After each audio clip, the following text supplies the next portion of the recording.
chapter 31. And it came to pass in the 11th year, in the 3rd month, in the 1st day of the month, that the word of the Lord came unto me, saying, Son of man, say unto Pharaoh king of Egypt, and to his multitude, Whom are you like in your greatness?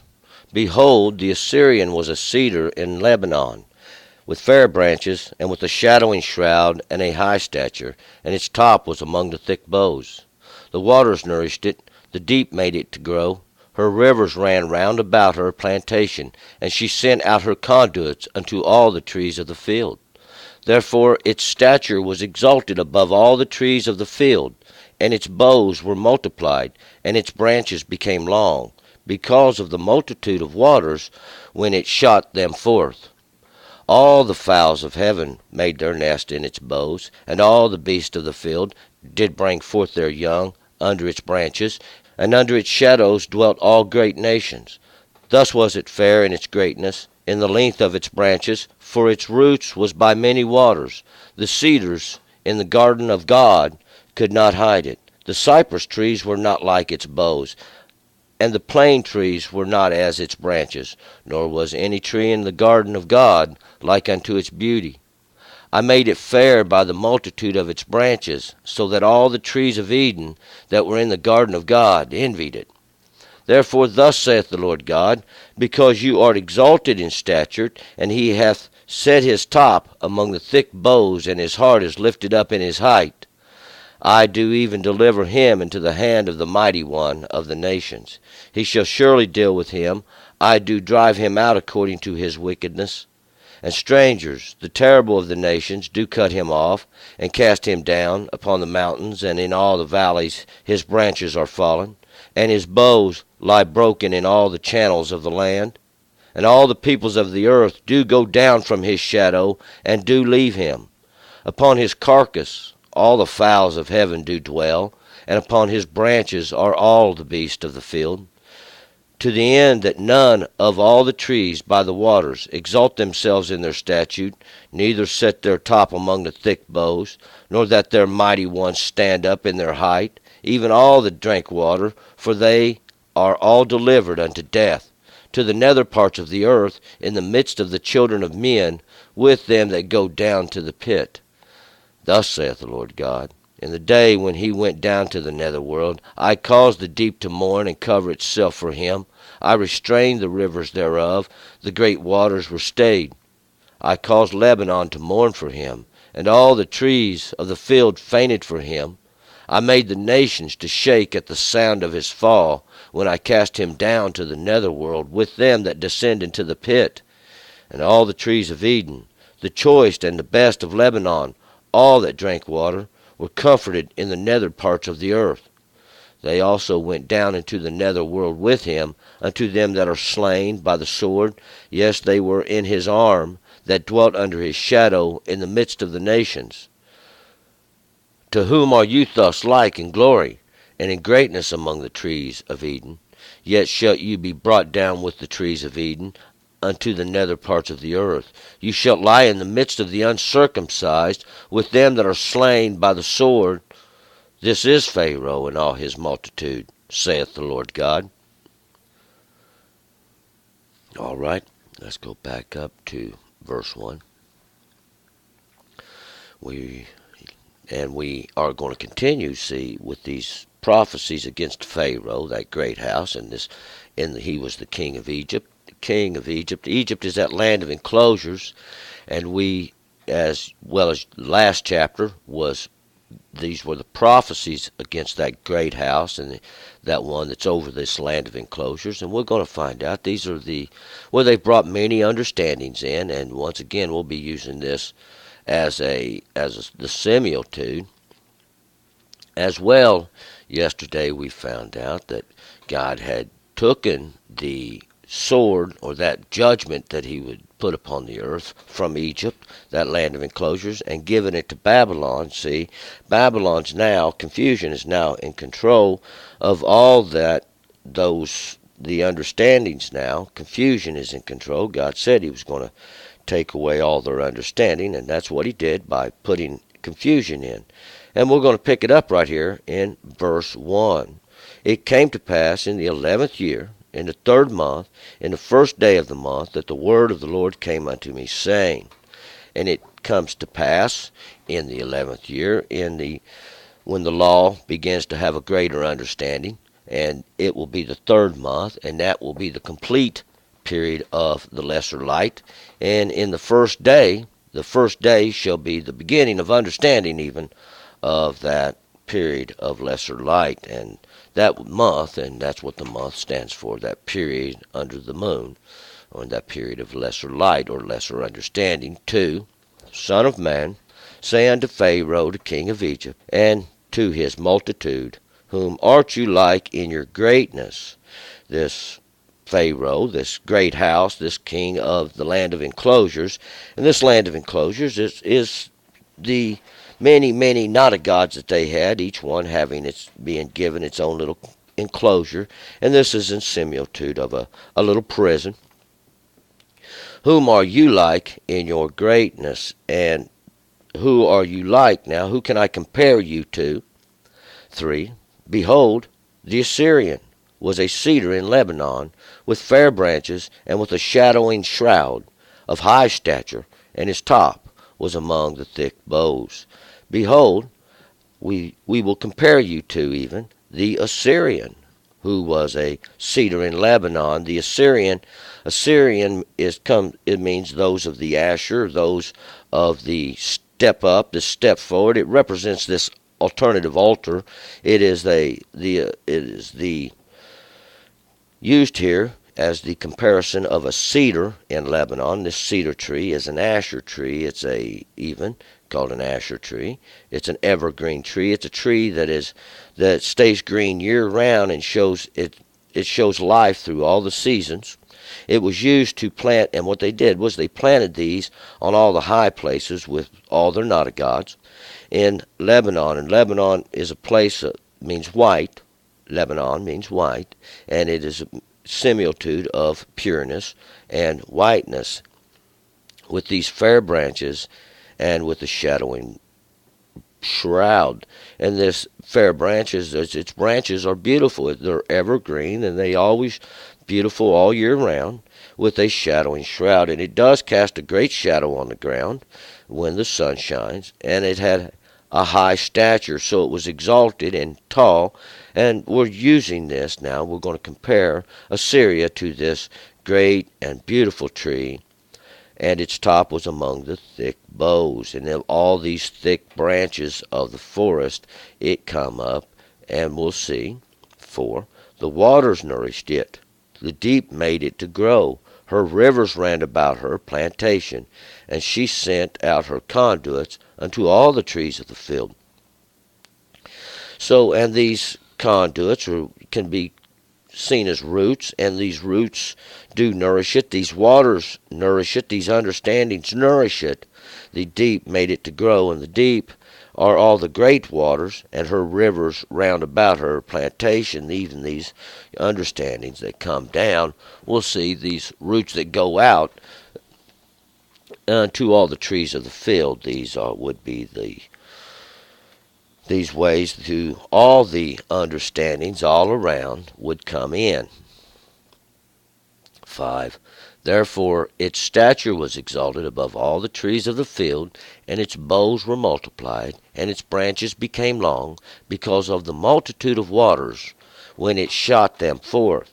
And therefore its stature was exalted. It became great and beautiful and mighty above all the trees that were around it, or of all the nations that were around it. God had used Assyria now long ago as this same thing that he'd used Egypt for, the same thing he used many nations for. And its branches became long because of the multitude of waters when it shut them forth. These branches represent those that it springs forth, and we're going to find the fowls land into them. These is what makes it great and cast great shadow. These and the multitude of waters, because of the multitude of waters. And these would be the much understanding, these much waters, these much nourishments from all the nations around. 7. Thus it was fair, in its greatness, in the length of its branches, for its root was by many waters. Thus was it fair, and it was great because of the length of its branches, because it was able to extend its branches even out to many nations further and further out. And its root was by many waters. It had many nations and many understandings that flowed into it. And we'll find this is what became of Nineveh. This is what Nineveh was, that capital city of Asher, that capital city of Assyria. And it was the place, they had a gate there to every knot of God there was. 8. The cedars in the garden of God could not hide it. The cypress trees were not like its boughs. The plane trees were not as its branches, nor was any tree in the garden of God like unto it in its beauty. The cedars in the garden of God, all these evergreens, these mighty trees, even in the garden of God, we'll find out. This garden of God, the place where God planted it all, could not hide it. So it exalted, it became great in the forest, in the cypress trees. The cypress trees were not like its boughs. So these mighty cedar trees, even these cypress trees, these fir trees, these trees with beautiful branches, the trees were not like its branches. It had branches like unto mighty trees. And the plane trees, even all the trees, these trees that they're like a fruit tree, but probably more like a nut tree, that they were not as its branches. Even that which bears fruit were not like the branches of it. Nor was any tree in the garden of God like unto its beauty. God had made it beautiful. God had made it great. God had designed it so, and fashioned it, and made and exalted it. 9. I made it fair by the multitude of its branches, so that all the trees of Eden that were in the garden of God envied it. So God made it great. God made it fair. God made it beautiful by multiplying its branches, by multiplying the many branches. And these many branches represent all these understandings that go out from it, and all the trees of the garden of God, all the trees we'll find of Eden. Eden is that means much pleasantry, much precious things, many beautiful, wonderful, great things here. And all the trees envied it. 10. Therefore thus saith the Lord God, because you are exalted in stature, and he hath set his top among the thick boughs, and his heart is lifted up in his height. Therefore, now because, see, that God helped you out, and you have exalted yourself, see, you have lifted yourself up in your stature, and your tops are among the thick boughs. Your tops can be seen there, even among all your thick, beautiful branches. His heart is lifted up in his height. His heart is in inwardness, and is in this is lifted up. It's done. See, now he thinks he's exalted himself. We'll find out. See, God did that. God did that. And because they think they've exalted themselves, 11, I do even deliver him into the hand of the mighty one of the nations. He shall surely deal with him. I do drive him out. I do drive him out according to his wickedness. I do deliver him, God says. I do deliver him into the works of the mighty one of the nations. And we're going to find out these were going to be the ones who God has now given the judgment over into. See, God has changed it, just like God did to Assyria. God turned them over. God's going to do the same thing to the Pharaoh. That's the altar, and that's the great house. I do deliver him. I do drive him out according to his wickedness. And we'll find out that's exactly what they was doing. The same thing all the other nations were doing. God was going to punish the whole world. 12. And strangers, the terrible of the nations, do cut him off, and cast him down upon the mountains, and in all the valleys his branches are fallen, and his boughs lie broken in all the channels of the land, and all the peoples of the earth do go down from his shadow, and do leave him. And strangers, foreigners, the terrible of the nations, these nations once, these Goi that they're referred to as the heathen. They're referred to as ones that have no understanding. They're of the flesh, as we'll find out. Do cut him off. And that's what this is representation. They saw him down. Even his magnificent, this mighty tree that was planted in the garden of God, God has sent the hewers, and they have sawn him off and cast him down. He has fell upon the mountains, and in the valleys of his branches are fallen. And upon the mountains and in the valleys his branches are fallen. All these things that he spread forth. These mountains represent the high places, all the high places, and the valleys, all the low places even. These high places represent the places where they would go up to God, and the low places represent the places of flesh which they would come out of. And this is what they represented. And God said, "You shall not do this." And his bows lie broken in all the channels of the land. And his bows, his beautiful branches, lie broken in all the channels. And these channels, this word channel here, I believe King James says rivers. This word is afik. And afik, what it refers to is a ravine. And it's like these little ravines coming down the side of the mountains where the waters start to gather into. And they come down to the great large ravines, these valleys that flow down between the mountains. That's what a channel is. It's those little places where the waters gather. 13. Upon his carcasses all the fowls of the heaven do dwell, and upon his branches all the beasts of the field, and upon his carcass all the fowls of heaven do dwell. All these fowls, these birds, know what these fowls are. These are the ones that God put in the heavens or in the understandings that swoop down and they catch the prey. There's darkness under their wings and shadows under their wings. Upon his branches are all the beasts of the field. His branches are those thick, beautiful boughs. All the beasts of the field do dwell and are upon his branches. And they're making their bed there. They're making their bed, these beasts, these ones that lie in wait, even these ones that was put there for that reason. 14, to the end that none of all the trees by the waters exalt themselves in their stature, neither set their top among the thick boughs, nor that their mighty ones stand up in their height, even all that drank waters, for they are all delivered unto death, to the nether parts of the earth, in the midst of the children of men, with them that go down to the pit.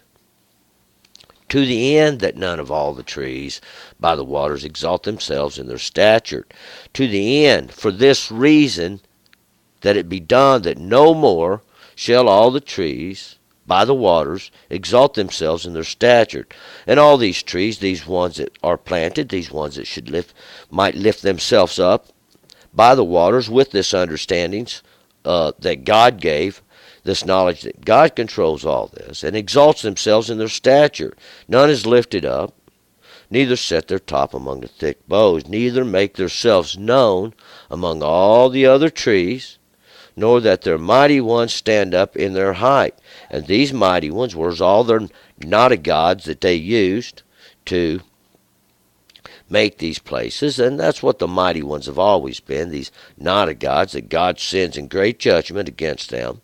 None of them's going to stand up in their height. God's going to bring them all down, even all that drank water, all these that drank water, all these that take part in understandings, all these that drank of the understanding now, for they are all delivered unto death.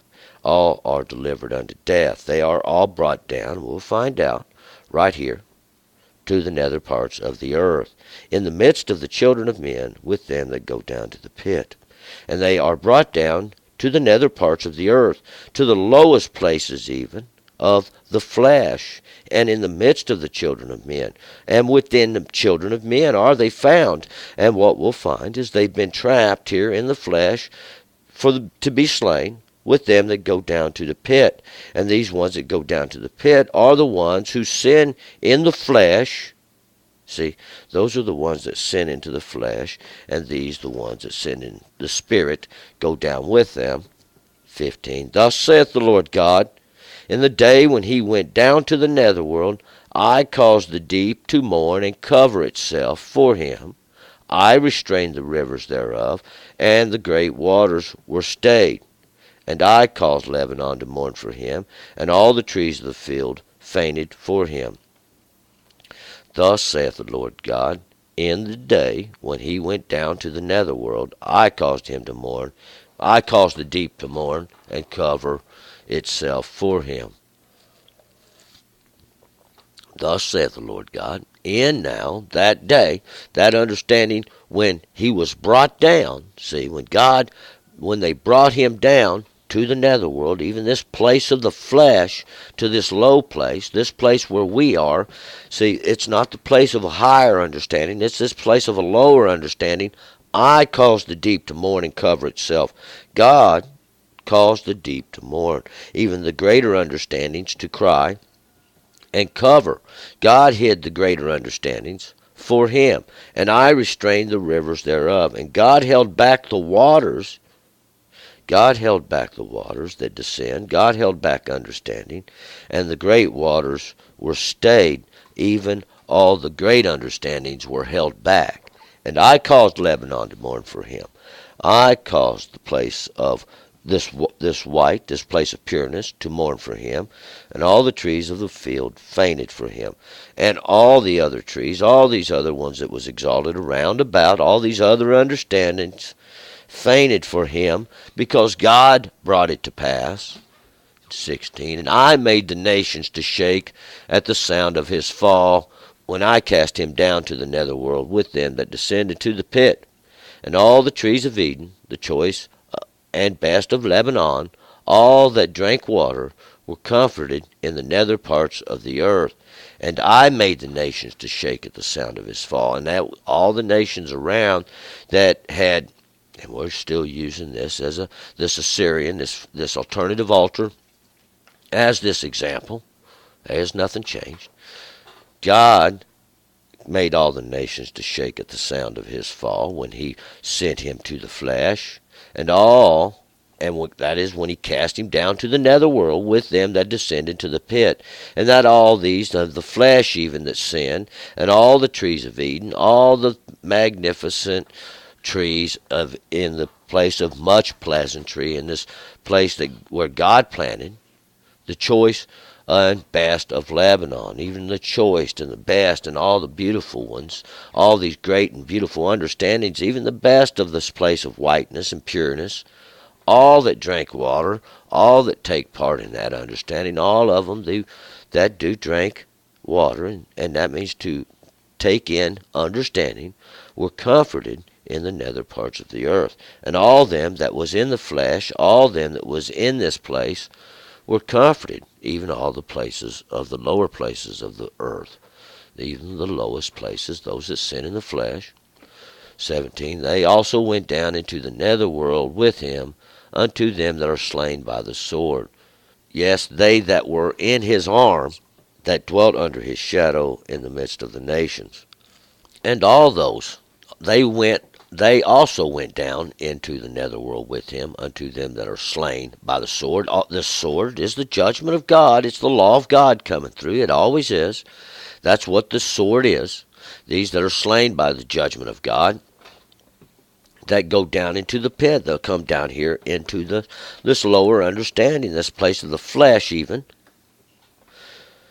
All those that were in his arm or within his, and this arms represent his abilities, his arm, his strength, his abilities, those that dwelt in his shadow. See, you don't want to be in the shadow of anything, these that block the light of God, and the shadow in the midst of the nations. We have talked about this shadow, and those that are in the shadow, see, that are hidden from the true understanding of God. God sent the law in the beginning, and the law does divide the flesh, see, but they always set something up to block out this true understanding of God, that they go down. And this is what the Asher was. This is what the Syria did. They took all these understandings of all these not of gods and built up a great, great, magnificent understanding, and all the people did fall down to it. 8. And this is what we're talking about. All this that is brought right down here to the flesh, 18. To whom are you thus like in glory, and in greatness among the trees of Eden? Yet shall you be brought down with the trees of Eden unto the nether parts of the earth. You shall lie in the midst of the uncircumcised with them that are slain by the sword. This is Pharaoh and all his multitude, saith the Lord God. To whom art you thus like in glory? Who can I compare you to now in this glory? This is what you're like, this great and beautiful tree that has been whacked down, that has been cut down now, and it's fell over, and all the worst, all the evilness now is feeding upon your flesh. All these fowls of heaven that God gifted us swoop down and show, and for darkness as prey. And all the beasts of the earth are making their beds in your branches, in these great branches that you spread forth. Well, find that these are all the understandings.